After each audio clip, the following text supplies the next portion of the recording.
Tools to Live By, presented by Veyer Watches, veyerwatches.com/surfsplendor. Love it. The best watch. I brought two watches on my giant ballet journey. One was a Veyer, David Lee Scales. It's Boom, pretty. beautiful. Do I It's dare pretty. ask what the other one is? I've had the busted down Rolex that I've bought for Cersei that I never get. I like told her this is your watch and then kept wearing it. Which is just has to come everywhere. But like literally, I have watches at home, and Uh, those are the two I brought the Veyer and the Rolly. why don't you get that thing fixed? Because it works. It's perfect. It just is like one of the what Indices indices busted off, and I had them take it out, and so it just is losing and it's missing an indice in the thing, not that the arm. marks that like Yeah, one marks of the the markers. Yes. yeah, the marks the hour or Yeah. whatever. So one of the markers is gone. That's it. Um, so it fell off, and rather than it jostling around, you had some professional take it out rather than just reapply it. They took it out and gave it to me in a bag because they didn't. It's a Rolex, so it's actually not glue. It's like a screwed in thing, and they didn't have the screws, but they said they would get them. They gave it to me in a plastic bag that I took home and obviously lost. But I'm like, yeah, it's not like I'm reselling this Rolex ever. So it's just character at this point. This will be the thing that goes down to the kids. But also, again, my Veyer watch will go down to the kids. That's the other watch in my bag because that's the watch that I wear if I'm doing any kind of outdoor activity. I strap on the Yeah, Veyer. perfect. Now everything makes sense. Okay, tools to live by, presented by VeyerWatches.com/surfsplendor. Dear, dear, two dears, dear, Chaz and DLS. I have a problem, and I could really use your help with this one. I think it will dovetail very nicely with the relationship advice bender that you guys have been on. Because at the end of this, I think it's going to boil down to more relationship advice than it is surf related advice. Here's my situation. My lovely wife bought me a surfboard for Christmas. She's done this once before, but she asked exactly what I wanted, and it was a wonderful gift. 5 years later, she does this again, but this time she didn't ask me. She just went for it, bless her heart. While she doesn't surf, she does respect the craft and understands its importance in my life and even pays attention to what I ride. I'll pause right here to say, amazing wife, all caps. I'm not looking the gift horse in the mouth at all. She bought me a beautiful board shaped by a seasoned local shaper, a short, stout, shovel nosed single fin, 6 foot 10 by 22 by 3 inches that looks like a wave catching machine, beautiful colors. Everything about it makes you want to ride it, and it looks perfect for the areas surrounding point breaks. First day out in mediocre surf, I couldn't figure it out. Uh, I'm sorry, I lost my spot. I couldn't figure the board out to the point that I jumped on my fish to finish the session. Second session in better surf, same story. To make this long story short, I can't flip and surf this board in any condition, and I've surfed it a lot because I desperately wanted to enjoy it, but it's not fun. It's sluggish, it's slow, it's heavy. I have tried hard to make this board work, even in proper pumping surf. Every session I've surfed it in felt like I'd be having way more fun on a different board. I don't get to surf enough to sustain myself on mediocre sessions. So here's the question.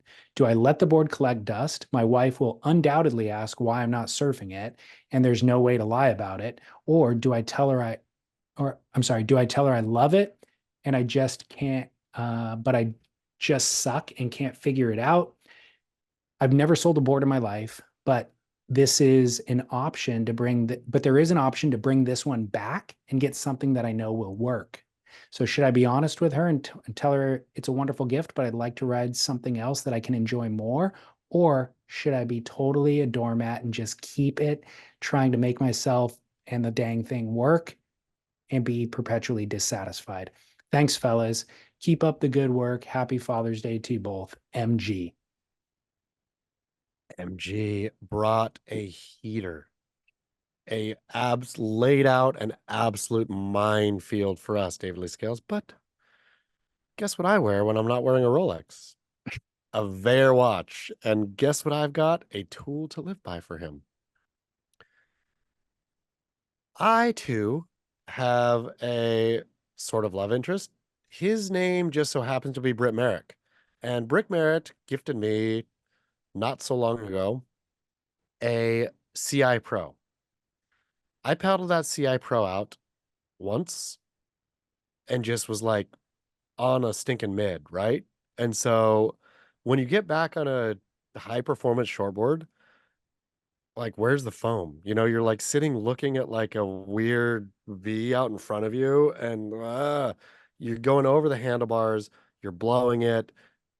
You do it again because you know this is a stinking CI Pro. I love him, even though he likes the Grateful Dead. I love him, and he gave this to me. I got to figure this out. Over the handlebars again.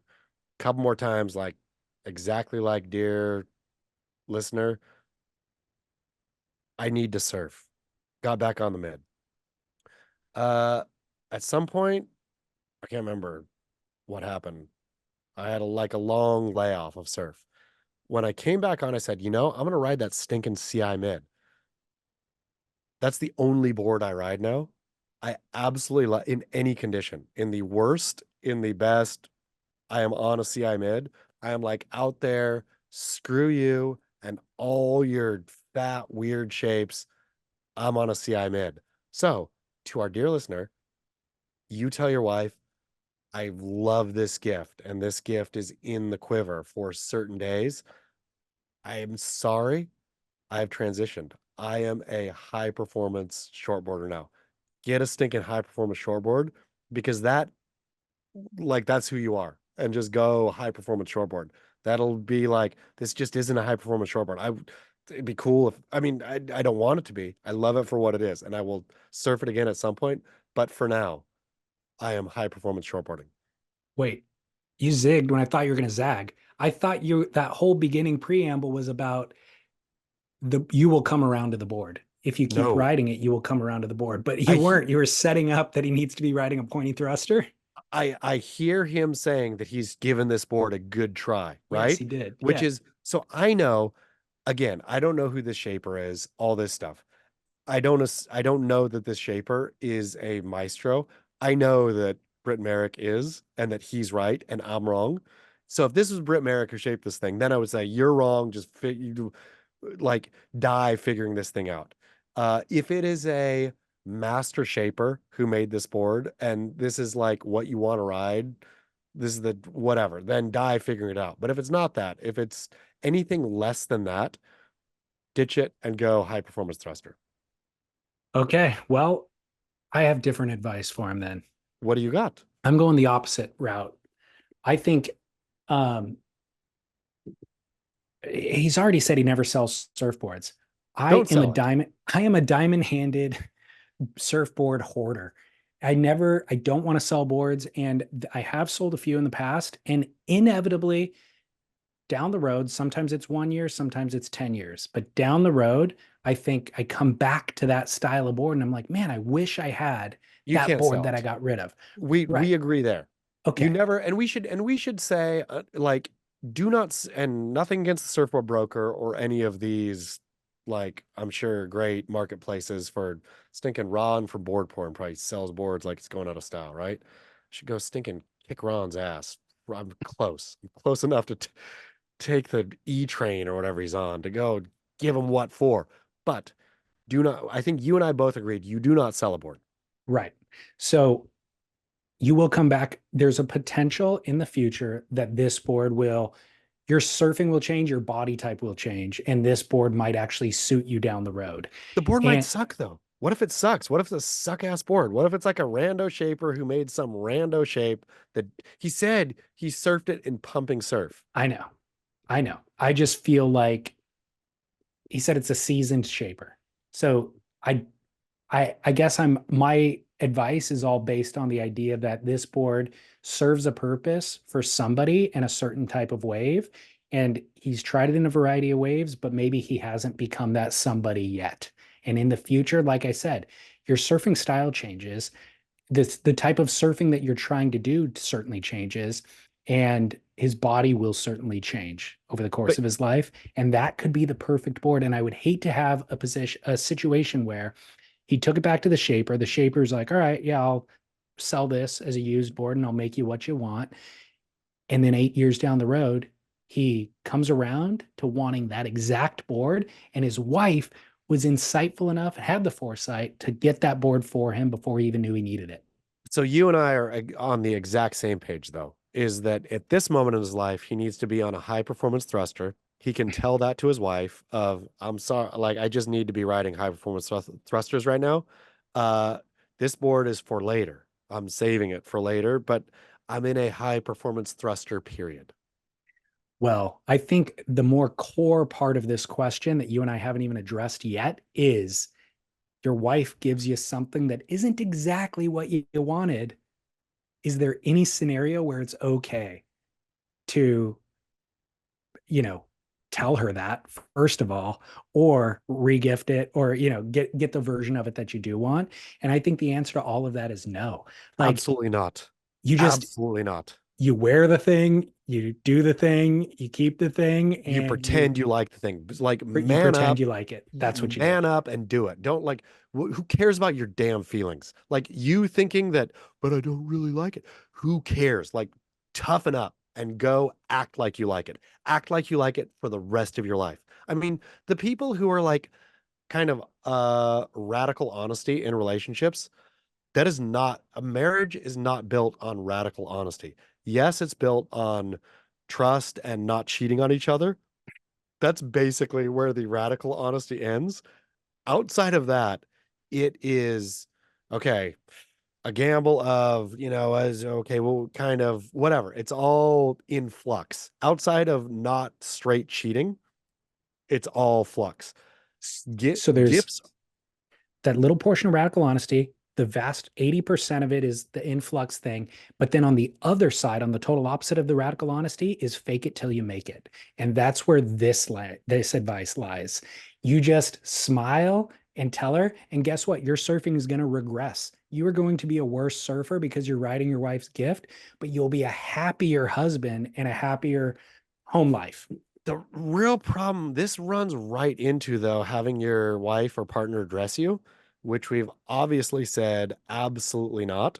You do not do that, right? At that point that she tells you, I want you in this and this and this, then you are emasculated. You lose your like, there's a real tough one here. We're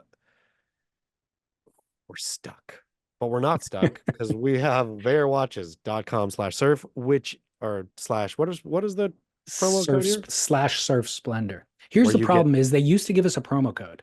And then there's sites like Honey is one of them. There's like these couponing sites where they just warehouse. I think you put Honey on your browser, and then anytime you're checking out somewhere, it gives you a coupon code automatically that it like crawled the internet and searched and found. So when we had a promo code, if we ever wrote that promo code on our website, Honey would pick it up and then everybody would use it.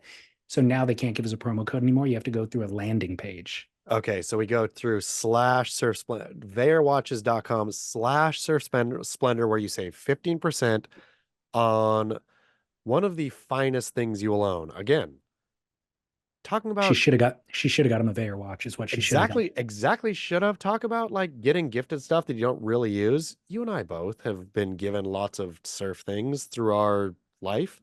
I didn't bring my Veyor watch because I thought, oh, we'll be podcasting. I brought it because it is a tool that I use. I love that thing. I legitimately love the thing.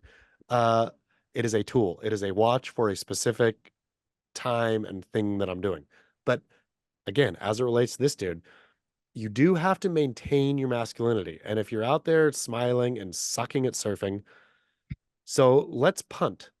Just tell her you're a high performance surfer right now and you love the board, but you're like in a different phase. I'm going, yeah, different phase is fine. I'm going, keep the gift, Keep it. write it, check in with it periodically. And when she asks, why aren't you writing it all the time? You can explain, I'm on an evolution and I'm coming back to that at some point. but it's just not right now. It's not for these waves. It's not for this day. She'll eventually stop asking, guaranteed. We fully solved it. This was the one of the stickier ones ever, and I feel we solved it with aplomb. Good. It took a while. But some of these are harder than others. This was a hard one I because know there was. it touched on a lot. Well, we've all been in that situation where you get the gift and you're like, you smile and you're like trying to fake that you like it, and then goes in a drawer and you don't use it. But I will say, I do stand by the advice to like the fake it till you make it with certain things, because I am curmudgeonly and stuck in my ways for no good reason, I have found. And she does things one way, I do things a different way. And I'll dig my heels and be like, hey, like, no, do it this way. This is the way I do it, you know? And occasionally I've just listened to her and done it her way. And then I realized, Huh.